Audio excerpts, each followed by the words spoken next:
Bore da iawn i chi gyd a chroeso i'r oedfa foreol, a'n cwrdd diolchgarwch ni, ac i bawb sy'n ymuno ni ar wefan, ar YouTube, ac yn y blaen, ac yn enwedig i Gôr Llundain, fel dwi'n gweud, a'ch cartre cerddorol a'ch cartre ysbrydol chi hefyd.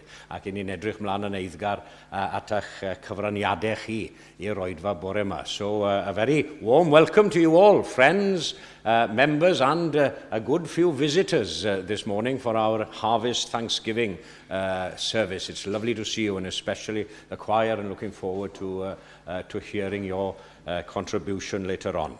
But we join together now with the singing of our opening hymn number 2, and we're using the Gymanfagani programs.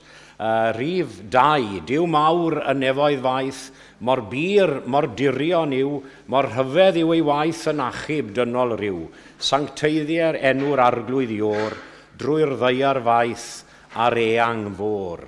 Ac ar ôl yr emyn agoriadol, fe ddaw Emilia ymlaen i ddarllen i ni o Efengil Matthew. Dwi'n credu mae'r darlleniad y bore yma.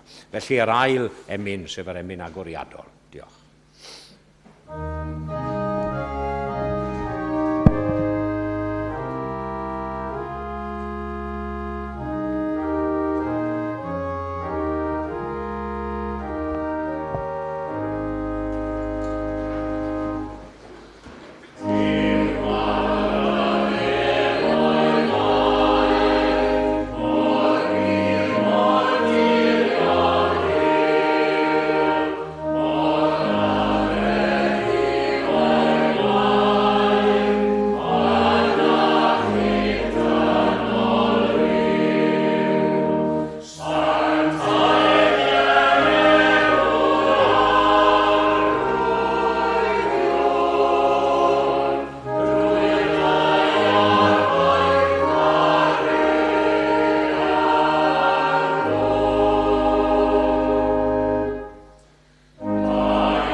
Ymlaen nawr i ddarllen. Diolch.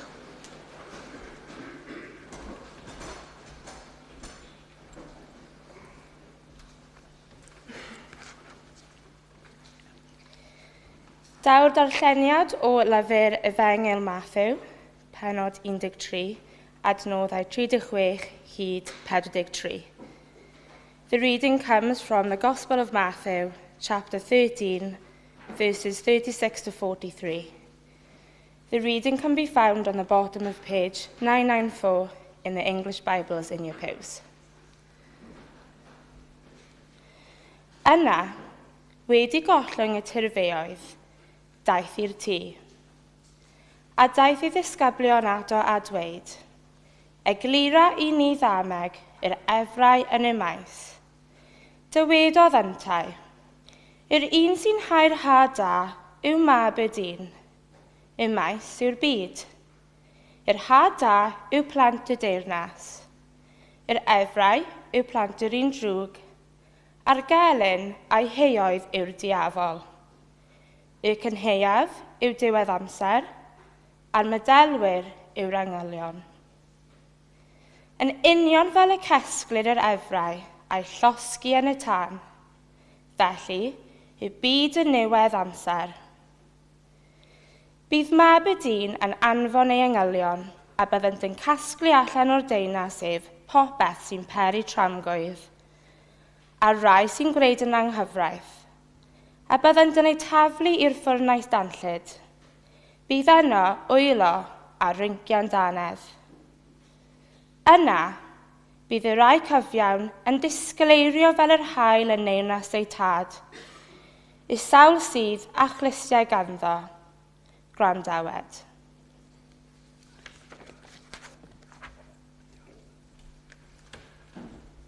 Diolch yn fawr, Emilia, am ddarllen i ni o Efengil Mathew.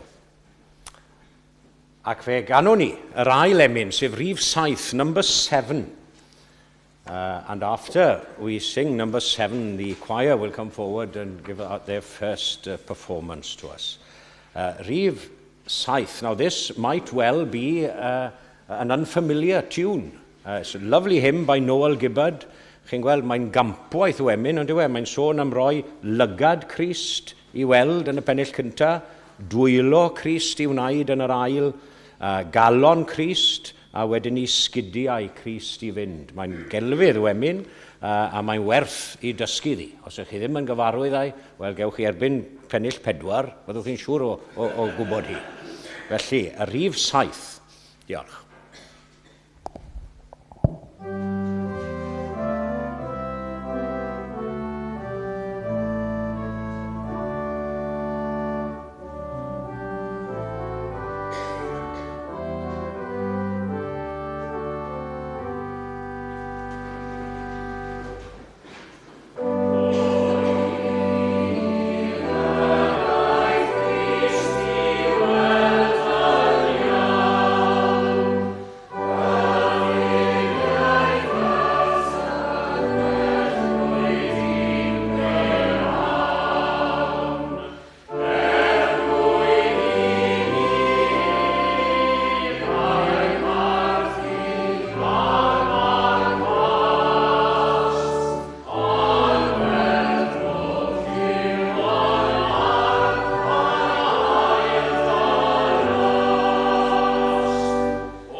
hyfryd yn nhw, a'r ergyd na yn y llinell ola, y dyn dros eraill, yw ein harglwydd ni.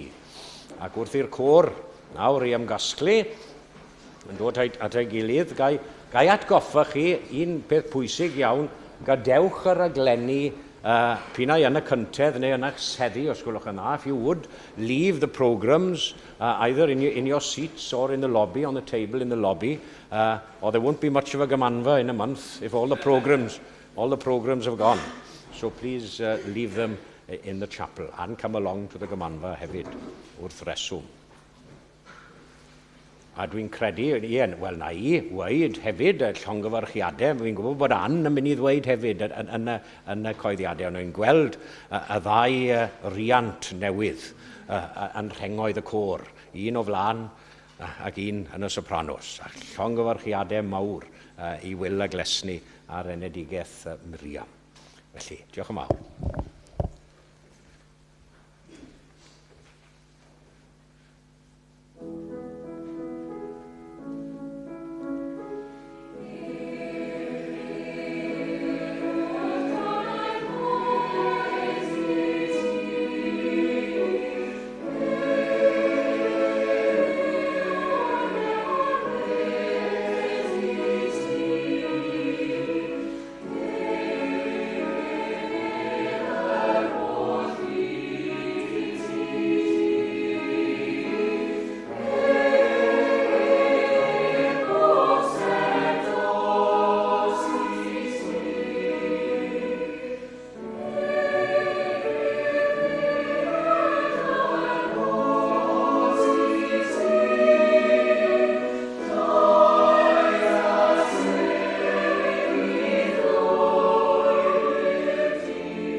Hyfryd iawn, y Gaelic blessing, hyfryd iawn, am osod naws hyfryd i arwen i mewn i'r gweddi, a wy'n mynd i alw nawr ar Elin i ddod ymlaen i'n harwen i mewn gweddi.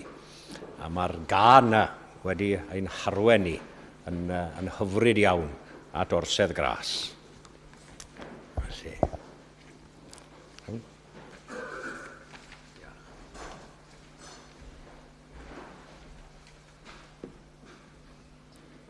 Gweddiwn. Duw a thad ein harglwydd Iesu. Deiwn heddiw i thfoli di ac i ddathlu dy ddaioni helaeth tuag atom. Deiwn gyda diolchgarwch, llawenydd a'r hyfeddod, gan atgoffa'n gilydd o gyfoeth dy greadigaeth a chydnabod dy ffyddlondeb wrth arparu ar gyfer ein hangen. Loving and living God, we thank you for the beauty of the seasons, the constant cycle of day and night, and the vital gifts of rain and sunshine. We praise you today in our Harvest Thanksgiving service for all your gifts to us.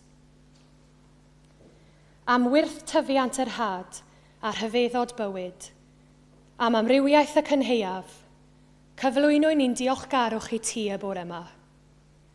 Sylweddolwn dy fod wedi ein bendithio y tu hwnt i'n heiddiant, a diolchwn i ti yn llawen. Help us to appreciate the work so many do in order to bring us the fruits of your creation, and teach us the part we must all play in ensuring future generations can enjoy your creation in turn. Teach us to use your gifts wisely, responsibly, effectively, so that nothing may be needlessly wasted or foolishly squandered. Helpa ni i gofio'r sawl nad oes iddynt ran gyfartal y mendithion y cynheuaf. Y tlawd, y newynog, y digartref, y gorthrymedig, y sawl sydd wedi ei goddiweddyd gan drychinebau naturiol, a'r sawl a welodd ei cnydau yn methu. Ysbrydola ni i rannu o'n digonedd gyda'r sawl sy'n galw allan am gymorth. Lord God, you have provided beyond our needs, enough for all in every place to have enough to live. Forgive us that some still go hungry in our world, and forgive our part in that. We also pray for those this morning in countries where war and conflict have ruined their lives and harvests. Ysgoga ni trwy gyfrwng yr oedfa hon, fel y gallom wneud un ran i herio cydwybod llywodraethau a chenhedlodd daear. Nes daw'r amser pan fydd dy holl roddion yn cael eu rhannu'n gyfartal rhwng pawb.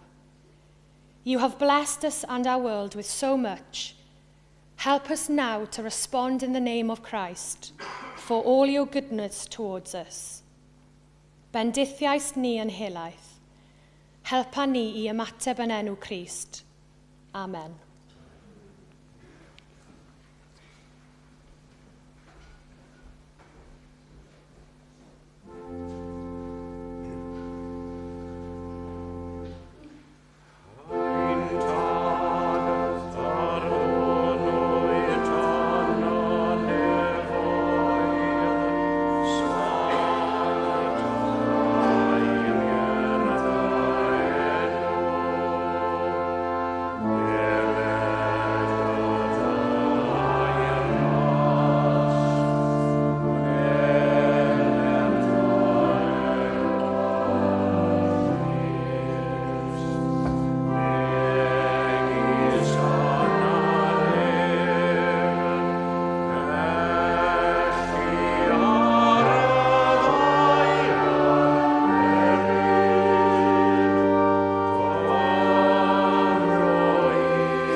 Wel, croeso trwy'n galon i aelodau i gyfeillion ac i westeion i'n hoedfa ddiolchgarwch a chroeso. A mae'n golondid gweld wynebau newydd yn y gynulleidfa yn ogystal â'r rhai cyfarwydd. Croesawn hefyd y nifer sy'n ymuno ni ar y we. A very warm welcome to members, friends and guests to our Thanksgiving and welcome service, including those who are joining us on YouTube. We're very pleased to see new faces as well as more familiar ones in the congregation. A diolchwn i'n gweinidog a fel arfer am ei arweiniad ac am drefnu'r oedfa. A gwerthfawrogon yn fawr bresenoldeb a chyfraniad hyfryd côr Llundain i'r oedfa. Chi'n ychwanegu naws y ddolgar a diolchgar y gwasanaeth, a llawer o ddiolch i chi. Gai hefyd gymryd y cyfle i longyfach ei harweinydd Will a glesni ar enedigaeth Miriam fach, gan ddymuno i'r teulu ifanc bob llawenydd gyda'i gilydd nawr ac yn y dyfodol, a gobeithio cewn ni gwrdd â hi cyn bo hir. Mae glesni wedi addo. Gwerthfawrogon hefyd gyfeiliad Manon wrth yr organ ac wrth y piano. This morning we'll be making a special collection for the people of Gaza through Christian Aid. So if you'd like to contribute, please could you place your donations in the Christian Aid envelopes. Also, any loose money on the plates will be donated to the charity. Ar ôl yr oedfa, bydd lluniaeth ysgafn i ddilyn yn y neuadd islaw gyda chyfle i gymdeithasu. There'll be light refreshments and an opportunity to socialise after the service in the hall below. Please do join us. Croeso I bawb. Bydd cylch trafod Beibledd am 4:40 ac oedfa gymeinhwyrol am 6. And in this evening's communion service, we're delighted to be welcoming 2 new members to the church, Di Edwards from Pontypridd and Richard Hopkin from Clydach. A gobeithio bydd nifer o'n ni'n gallu bod yma i'w croesawu. Ar ôl yr oedfa chwirol, am 6:30 bydd cyfarfod o glwb Cyrru'r Capel. Dydd Mercher yn ôl ein harfer am 6:30 bydd oedfa canol wythnos, sef cyfle i addoli gyda sgwrs a dysiad o de I ddilyn. On October the 16th, after the midweek service, there'll be a Glyn Lang Memorial Organ Recital at 1:05 with Andrew Dewar, the American Cathedral Paris, performing. He's the Professor of Organ at the Royal College of Music. Dydd Sul nesaf bydd yn gweinidog wrth y lliw yn yr oedfaon boreol a chwirol yn ôl y patrwm arferol gyda chylch trafod am 4:40. Hefyd, ni'n ffodus heddi bod rhifin diweddara'r gorlan newydd ymddangos. We're very fortunate that the latest edition of a gorlan has appeared, first of all, via email, and today there are hard copies for anyone who'd like one in the lobby. And we're very grateful to Tudor for all his hard work and dedication to the cast. Diolch yn fawr iawn, Tudor. Nawr, beth arall sydd gyda fi? Cor, cyngerdd cor Llundain a cor y Brythoniaid dydd Sadwrn nesaf am 7 o'r gloch yng nghanolfan Cymru Llundain. Os chi am glywed mwy o'r cor, byddan nhw fyny dydd Sadwrn nesaf. Ac yn nawr fyddan nhw amgylch I dderbyn eich rhoddion. Diolch yn fawr.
Anne wedi sôn am y datganiad organ nesa.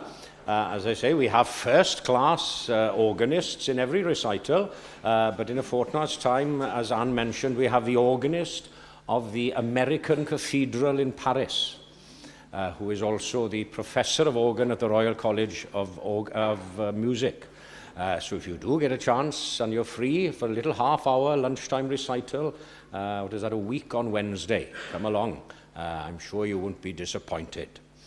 Ond fe ganwn ni nawr yr emyn nesaf, sef 11, number 11. Mor dyner yw'r hanes am Iesu mwyn gynt, pan oedd ar ein deiar yn ddyn. Cymerau blant bychain fel wyn bach i'w gôl, o na chawswn fod yno fy hun. Ata ti, Iesu da, rwyf yn dod. Un o'r hen ffefrynnau gymanfa'r plant slawer dydd. Lot ohonoch chi'n hoff iawn o'r emyn yma. Diolch yn fawr, Wil.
Da iawn. Chi ffili meiddi'r hen rai, chi?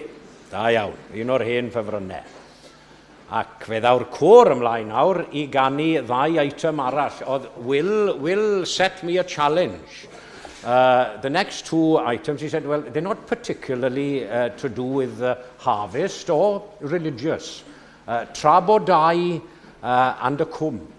So can you find a little excuse or justification for singing them?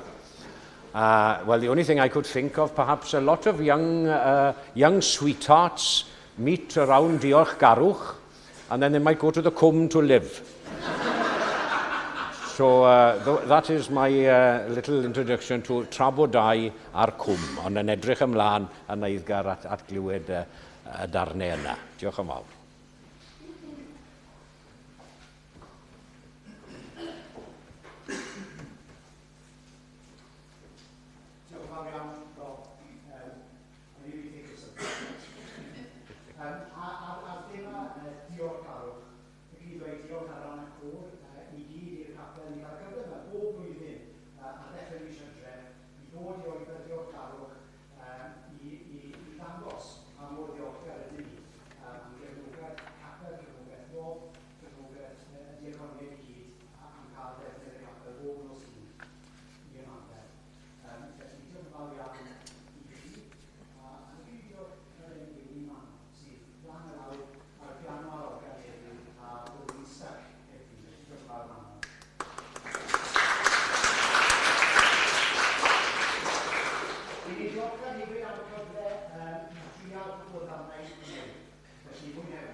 Da iawn yn wir. Diolch yn fawr eto am eich cyfraniadau gwerthfawr chi.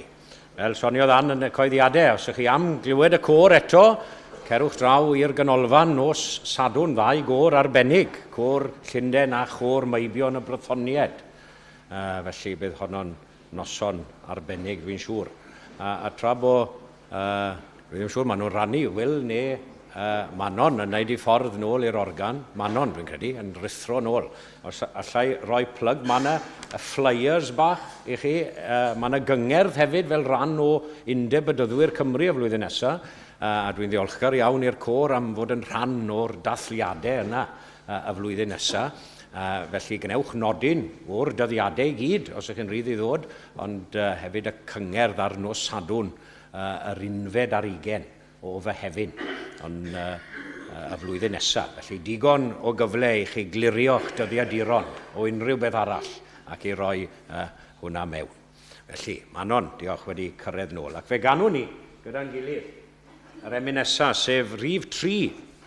Number 3, ar fôr tymhestlog, teithio rwyf I fyd sydd well I fyw, gan wenu ar ei stormydd oll, fy nhad sydd wrth y lliw. Rhif 3. Addoliad.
Y maes yw'r byd.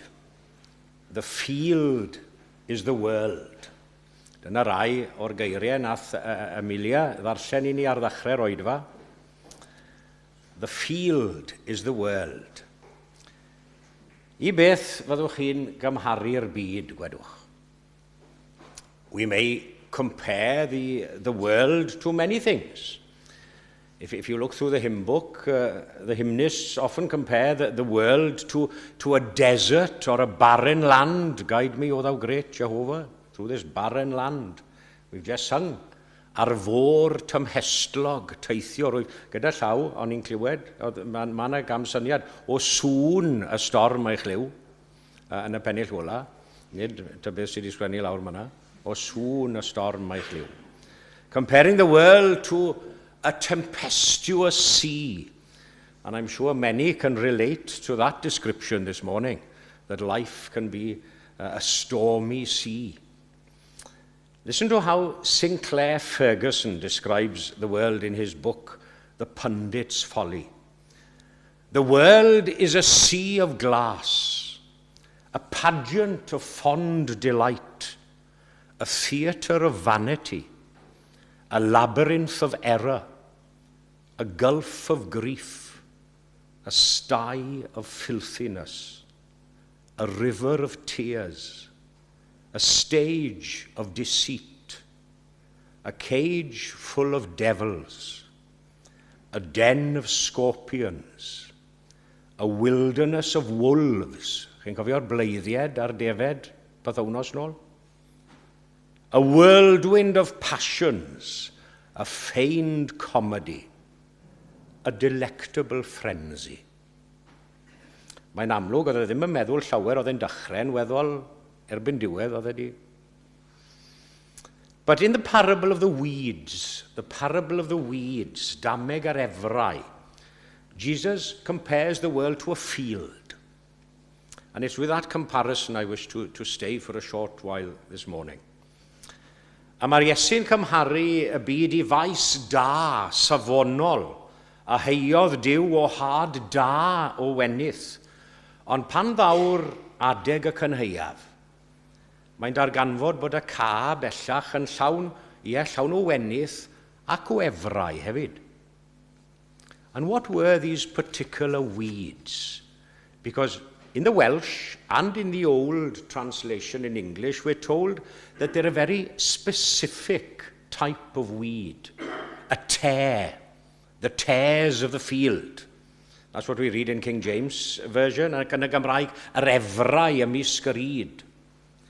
And biblical scholars, they believe that the specific tare referred to in this parable is the darnel, a poisonous weed that's very, very similar in appearance to wheat. And while the darnel grows next to the stalk of wheat, it can't be distinguished from the real wheat itself. They look exactly the same. And it's not until it's near harvest time. That's when the wheat comes obviously into ear and sprouts its fruit. It's only then that you can tell which of the two is the real item, the real McCoy, as we say, the darnel or the wheat. A dyna pam yn y ddameg oedd y ffarmwr yn gyndyn iawn i'r weithwyr I ddadwreiddio'r efrau a chwynnu'r maes rhag colli peth o'r wenydd hefyd, y cynheuaf. And that in its essence is what the world is to Jesus, a field where many tares or weeds grow in conjunction with the wheat, and where bad things can look just as attractive and edible as the good things as well. At this harvest Thanksgiving time, what does the farmer look for in his field? Mae rai ohonoch chi yn dod o gefn gwlad Cymru.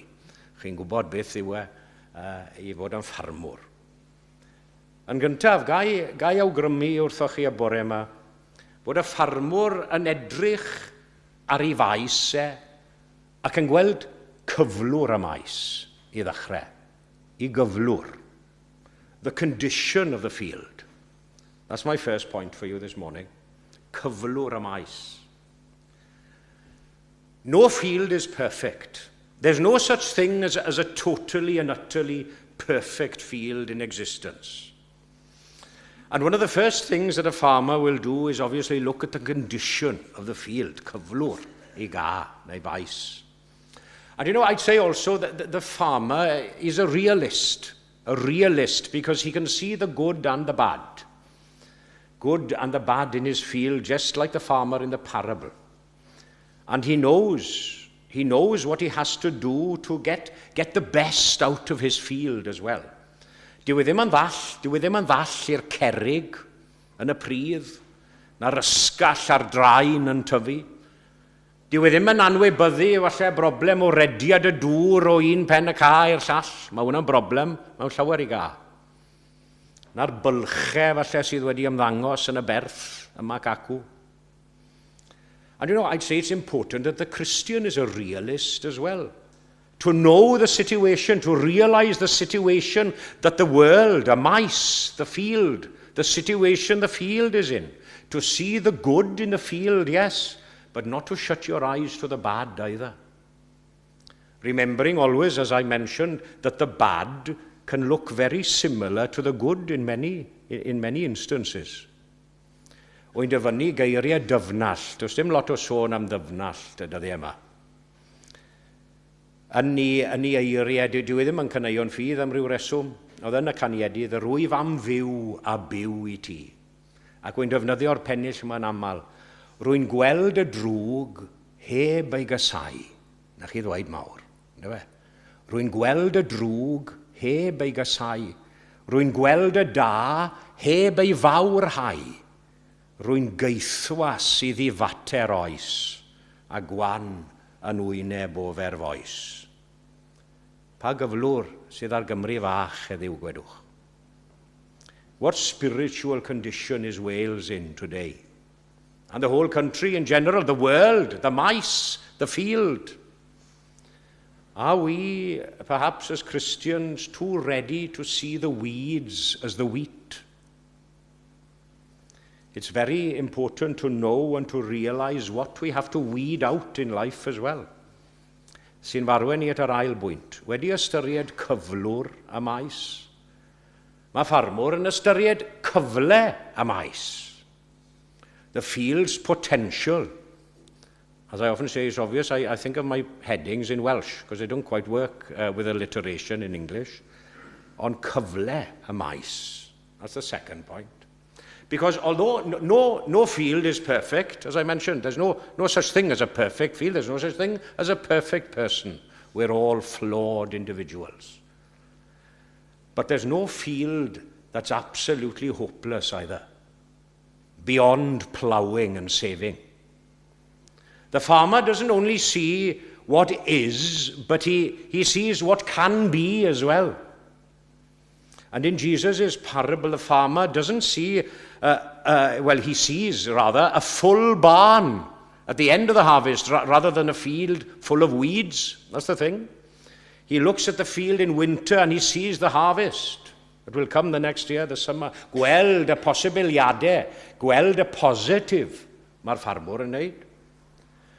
And I always think, it's very, very important for us to be positive in the church today and realize the great potential of the gospel in every age and time, and especially in days which can seem a little dark and depressing at times.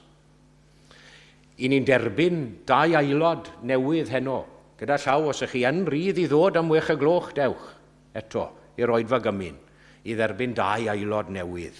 A chimod, mae hwnna'n glod I ddiw, ond efe, mae hwnna'n ysbrydoliaeth, rhywbeth I fod yn bositif amdano, bod yr ysbryd glân, yr ysbryd glân dal ar waith y mywydau bobl, yn symud y mywydau bobl.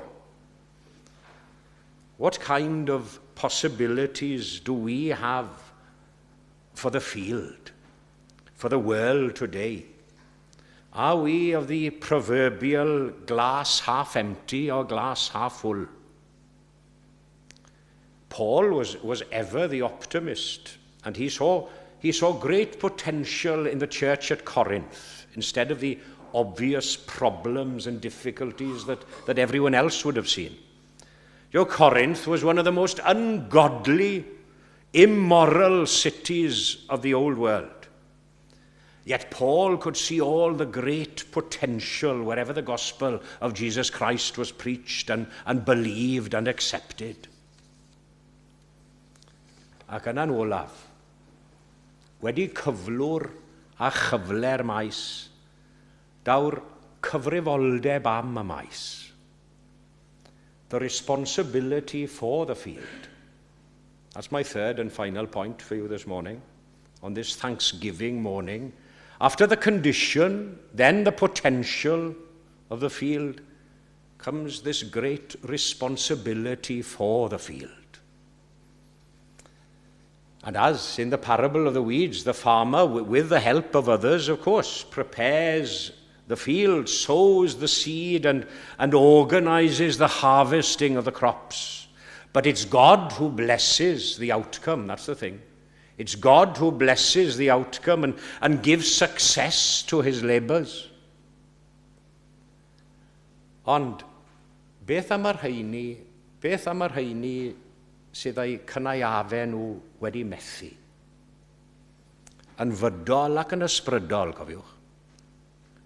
There are many people out there this morning walking past this chapel and in London, walking the streets of Gaza and Lebanon if they can, Israel, Ukraine and Russia, many and many other places in the world whose harvests and crops have failed, be that in a worldly, practical sense, or in a spiritual and emotional sense as well.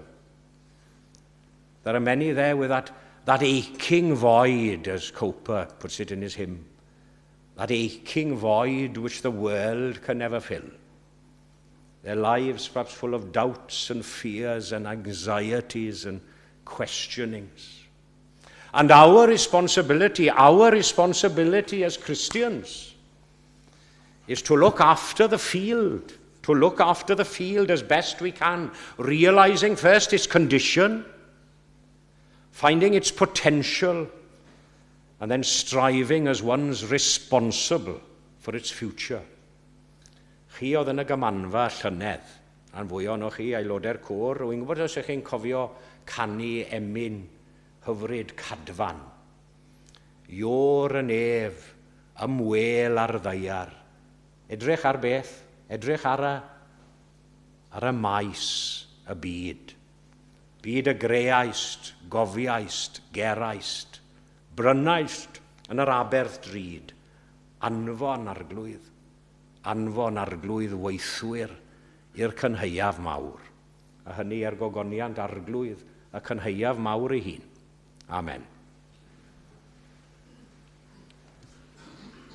Fe ganwn ni, gyda'n gilydd i ddyweddu. Rhif 10, number 10. Ac eto, cofiwch os gwelwch yna, dewch lawr. Unmentioned light refreshments. Dear me, what I've seen of the preparation, it's anything but light. Oeddwch chi gadael, byd ddim eisiau cynno arnoch chi, o i'n credu ar ôl do lawr nes blaen. Felly, fe ddiweddwn ni, gan ddiolch i bawb sydd wedi cymryd ran y bore yma, rhif 10, o par i'th Eglwys, tir Wynwydden, na chi elfen y cynheuaf, Wynwydden wir, darddi ohonot yn gangenau'r ir, a llife drwom ni dy rasol nodd, nes i ni ffrwython felys wrth dyfod. O adeilada ni, ti bensau'r nef, drwy gyfrwng gras yn un saerniaeth gref, a gwna ni'n feini bywiol yn gytun, i godi seion eto, i ti dy hun. Rhif 10.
ni'n fa ein i bywiol. I godi Sion eto i ti ddau. Gawn ni roi ein gofal nawr i'r arglwydd. Let us commit ourselves to God in prayer. Gollwng ni yn awr o dad nefol o dan dy fendith gyfoethog, a bydde di ras ein harglwydd ni Iesu Grist a chariad diw y tad, a chymdeithas yr ysbryd glân, i aros gyda ni ac i weithio ynom ni a thrwom ni, o'r awr hon hyd yn oes oesoedd. Amen.